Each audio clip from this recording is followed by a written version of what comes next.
আমার ভাই আমাকে জোর করে খাটের উপর ফেলে দিল। ঘরের ভেতর বিছানার উপর শুয়েছিলাম। আমার বাবা আমাকে জড়িয়ে ধরলো। আমি অনেক চেষ্টা করেও বাবাকে আটকাতে পারিনি। তারপর কি হয় দেখার জন্য আপনারা আমাদের সাথে থাকুন।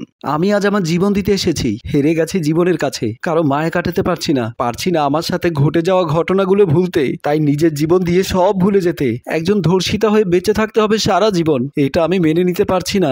দিনটি ছিল রবিবার। আমি পড়ার টেবিলে বসে পড়া পড়ছিলাম। আমার পড়ার টেবিলে ছিলেন আমার কোচিং মাস্টার বাহার। উনি আমাকে সব সময় পড়াতো, আজও তাই হচ্ছে। আমার মাস্টার আমার দিকে হা করে তাকিয়ে আছে। আমি বললাম, এমন করে তাকিয়ে আছেন কেন স্যার? স্যার আমাকে বলল, তোমাকে অনেক সুন্দর লাগছে, অনেক সুন্দর একটি মেয়ে তুমি। আমি আমার স্যারের কথায় অনেকটা হেসেছিলাম। আমার স্যার আমাকে আবারও বলল, তোমার হাসিটা অনেক সুন্দর, তুমি হাসলে আকাশের চাঁদ হাসে। আমি আমার স্যারের কথায় হেসেই যাচ্ছি। হঠাৎ আমার স্যার চেয়ার থেকে দাঁড়িয়ে পড়ল। আমি সেই সময় অনেক ভয় পেয়েছিলাম। আমি মনে করেছিলাম আমি মনে হয় হেসে অনেক ভুল করে ফেলেছি। আমি তখন আমার স্যারকে বললাম, স্যার আমি আর হাসবো না। তখন আমার স্যার আমার হাত ধরে বলল, তোমার নেশে আমাকে পাগল করে তুলছে, নিজেকে আর ধরে রাখতে পারছি না। এ কথা বলে আমার স্যার আমাকে জড়িয়ে ধরলো। আমি কান্না করেও স্যারের হাত থেকে বাঁচতে পারিনি। সেদিন হলাম আমি প্রথমবার ধর্ষিতা। আমি আমার নিজেকে মানাতে পারছিলাম না। আমার স্যার আমার সাথে এমন করলো কি করে?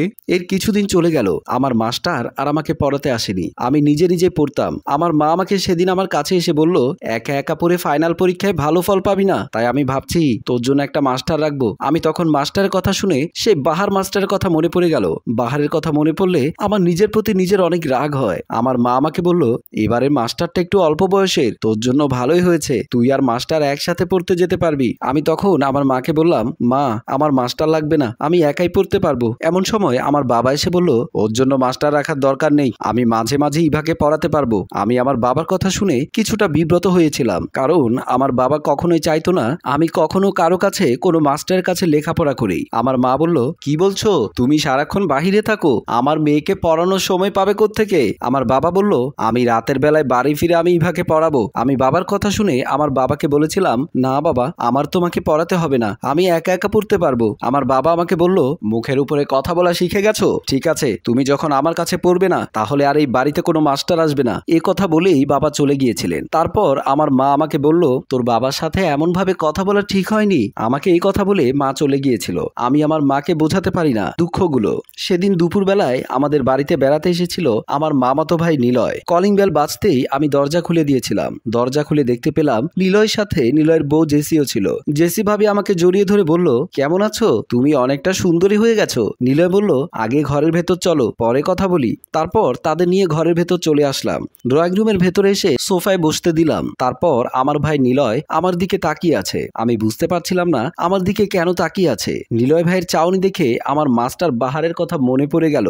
সেদিনের পর থেকে কখনো কোনো পুরুষ মানুষকে ভরসা করতাম না। আমি তাদের বললাম, তোমরা কি খাবে? আমি তোমাদের জন্য খাবার নিয়ে আসি। এমন কথা বলতেই আমার মা চলে আসলো। আমার মা আসার পর আমি ঘরের এখান থেকে বেরিয়ে আসলাম। তারপর আমার মা তাদের সাথে কথা বলছিল। দোলা বেগম বলল, নিলয় অনেকদিন পর এলি, তোকে বলেছিলাম মাঝে মাঝে আমাদের এখানে এসে ঘুরে যাবি, কিন্তু তুই তো আসতে চাস না। নিলয় বলল, ফুফু আজকের পর থেকে তুমি যখন বলবে আমি তখনই চলে আসবো। জেসি বলল, আমি যখন আমার বাবার বাড়ি তোমাকে যেতে বলি তুমি বলো যেতে পারবে না, আর সেই তুমি তোমার ফুফুকে বলছো ফুফু যখন আসতে বলবে তুমি তখনই চলে আসবে। দোলা বেগম বলল, আমি আমার ভাতিজাকে খুব ভালো করেই চিনি, ও আমার বাড়ি থেকে গেলে আর আসবে না। জেসি বলল, আমার খুব খিদে পেয়েছে, আমাকে কিছু খেতে হবে। দোলা বেগম বলল, তুই আমার সাথে আয়, আমরা খাবারের ব্যবস্থা করি। এই কথা বলে জেসি আর দোলা বেগম ওখান থেকে বেরিয়ে আসলো। নিলয় বসে বসে ভাবছে, ইভা অনেক সুন্দরী হয়ে গেছে। আমি যদি আগে জানতাম ইভাকে এত সুন্দরী লাগবে, তাহলে আমি ইভাকেই বিয়ে করতাম।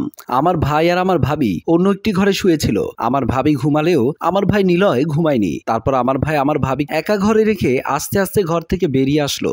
সেদিন রাতে আমি আমার রুমে শুয়ে আছি। আমি শত চেষ্টা করেও আমার সাথে হওয়া বাহার স্যারের কথা ভুলতে পারছি না। আমার চোখের ঘুম চলে গেছে। এমন সময় আমার ভাই নিলয় দরজার সামনে দাঁড়িয়ে দরজার টোকা দিতেই আমি দরজা খুলে দিয়েছিলাম। আমার ভাই ঘরের ভেতরে এসে দরজা দিয়ে দিয়েছিল। তখন আমি আমার ভাইকে বললাম, দরজা দিলে কেন ভাই? আমার ভাই নিলয় আমাকে বলল, দরজা বন্ধ না করলে তোর ভাবি আর আমার ফুফু চলে আসবে। আমার ভাইয়ের কথা আমার মাথার উপর যেন আকাশ ভেঙে পড়লো। আমি কোনো পুরুষ মানুষকে ভরসা করতে পারছি না। আমার ভাই আমাকে জোর করে খাটের উপর ফেলে দিল।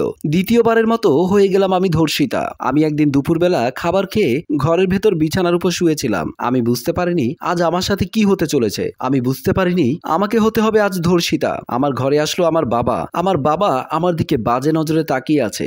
আমাকে একটু এলোমেলো দেখে আমার বাবার চোখ কপালে উঠে গিয়েছিল।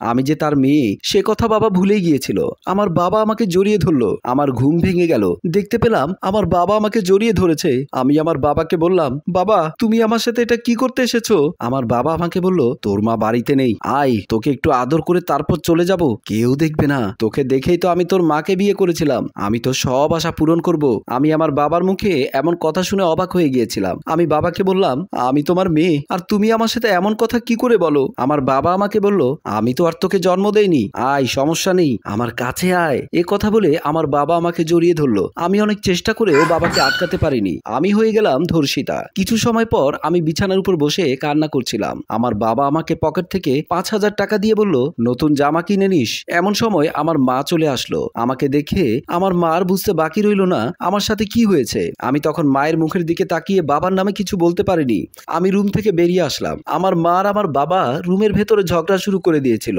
কারণ আমার মা আমার বাবাকে অনেক ভালোবাসতো, খুব ভরসা করতো আমার বাবাকে। কিন্তু আমার বাবা আমার সাথে এমন করেছে এ কথা আমার মা মেনে নিতে পারছিল না। আমি সবকিছু আর মেনে নিতে পারছি না। আমি আমার জীবনের সাথে যুদ্ধ করে হাঁপিয়ে গেছি, আর পারছি না, তাই আমি আমার জীবন দিয়ে দিচ্ছি। দোলা বেগম এসে দেখতে পেল ইভা ছাদ থেকে লাফ দিতে চায়। দোলা বেগম বলল, ইভা মা এমন কেন করছিস, নিচে নেমে আয়। আমি আমার মায়ের চোখে পানি দেখে নিজেকে মায়ের কাছ থেকে আলাদা করতে পারছিলাম না। আমার শুধু তখন মনে পড়ছিল আমার মা আমার জন্য কত কষ্ট করেছে। আমি তখন নেমে আসলাম আমার মায়ের কাছে। আমার মা আমাকে জড়িয়ে ধরলো। তারপর দোলা বেগম বলল, আমি জানি তোর সাথে যা হয়েছে অনেক খারাপ হয়েছে। আমি তোর ভালোর জন্য তোর বাবা নামের লোকটাকে বিয়ে করেছিলাম। আমি ভেবেছিলাম তোকে ভালো রাখতে পেরেছি, কিন্তু আমি বুঝতে পারিনি ওই লোকটা তোর না, তার ভালোর জন্যই আমাকে বিয়ে করেছে। ইভা বলল, মা চলো তুমি আর আমি অন্য কোথাও গিয়ে ভালোভাবে সংসার করি, এই পরিবারে আর থাকবো না। দোলা বেগম বলল, চল মা, যে লোকটার কাছে ভরসা করে থেকেছি সেই লোকটাই যখন ভরসা নাই তাহলে চল চলে যাব।